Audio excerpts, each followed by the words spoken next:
दोस्तों, अगर आपको कहानियाँ सुनना पसंद है तो आज की कहानी आपके लिए खास होने वाली है, तो अंत तक जरूर सुनिए। गांव के किनारे एक पुराना बगीचा था जहां सुबह की धूप जैसे हर पत्ते को प्यार से सहलाती थी। उस बगीचे में कई तरह के फूल खिले रहते थे, कोई लाल, कोई सफेद, कोई पीला। हर फूल अपनी खूबसूरती पर गर्व करता था, लेकिन उसी बगीचे के एक शांत कोने में एक ऐसा फूल खिला था जिसे देखकर हर कोई ठिठक जाता था। वो आधा पीला था, जैसे उसमें सूरज की चमक समा गई हो, और आधा गुलाबी था, जैसे उसमें किसी का कोमल प्रेम बस गया हो। लोग उसे गुलाबास कहते थे। गुलाबास जितना सुंदर था उतना ही अकेला भी था। बाकी फूल उसे अपने जैसा नहीं मानते थे। गुलाबी फूल कहते, तुम पूरे हमारे जैसे नहीं हो, और पीले फूल हंसकर कहते, तुम हमारे भी नहीं हो। गुलाबास चुपचाप सब सुनता रहता।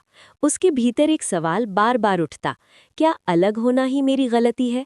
हवा जब चलती तो बाकी फूल हंसते झूमते, लेकिन गुलाबास हल्का सा झुककर बस आसमान को देखता रहता।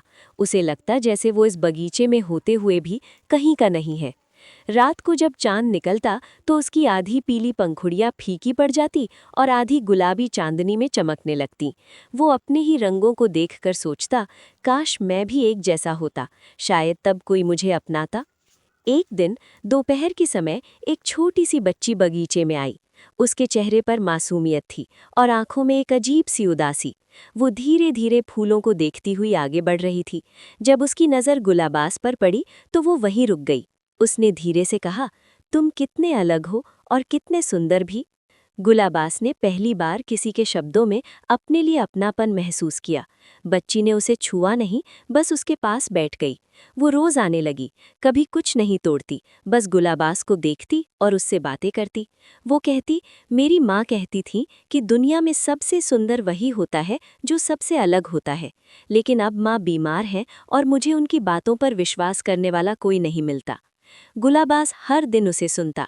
उसे लगता जैसे उसकी अपनी तन्हाई अब किसी और के दुख से जुड़ गई है। धीरे धीरे उसे समझ आने लगा कि शायद वो सिर्फ अपने लिए नहीं खिला है। कुछ दिनों बाद बच्ची आना बंद हो गई। गुलाबास बेचैन हो गया। उसने हवा से पूछा, वो क्यों नहीं आई? हवा कुछ कहे बिना गुजर गई। अगले दिन कुछ लोग बगीचे के पास से गुजरते हुए बात कर रहे थे।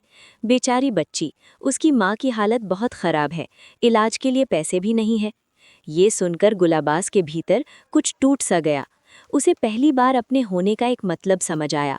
उसने आसमान की ओर देखा और मन ही मन कहा, अगर मेरी वजह से उसकी माँ ठीक हो सकती है तो मैं खुद को देने के लिए तैयार हूँ। अगली सुबह माली बगीचे में आया। उसकी नज़र गुलाबास पर पड़ी। वो चौंक गया। उसने कहा, इतना अनोखा फूल मैंने कभी नहीं देखा, इसे शहर में बेचूंगा, अच्छी कीमत मिलेगी। उसने बहुत सावधानी से गुलाबास को तोड़ लिया। गुलाबास को दर्द हुआ, लेकिन उसके भीतर एक अजीब सी शांति भी थी, जैसे वो जानता हो कि उसकी यात्रा अब किसी और के लिए है।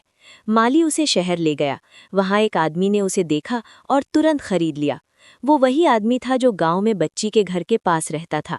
वो फूल लेकर सीधे उस बच्ची के घर पहुंचा। बच्ची अपनी माँ के पास बैठी रो रही थी। आदमी ने कहा, इस फूल को बेचकर तुम्हारी माँ का इलाज हो सकता है। बच्ची ने जैसे ही फूल को देखा, उसकी आंखों से आंसू बहने लगे। उसने धीरे से कहा, ये मेरा गुलाबास है। उसने उसे अपने सीने से लगा लिया। उस स्पर्श में इतना प्यार था कि गुलाबास का हर दर्द जैसे खत्म हो गया। उसे लगा, अब मैं सच में किसी का हूँ। फूल को शहर भेजा गया और उसकी कीमत से बच्ची की माँ का इलाज शुरू हुआ। धीरे धीरे उसकी माँ ठीक होने लगी। घर में फिर से मुस्कान लौट आई। बच्ची हर दिन उस फूल को याद करती और कहती, तुम अलग थे लेकिन सबसे अपने थे। कुछ समय बाद उसी बगीचे के उसी कोने में फिर एक नया पौधा उगा। उस पर एक छोटा सा फूल खिला, आधा पीला आधा गुलाबी।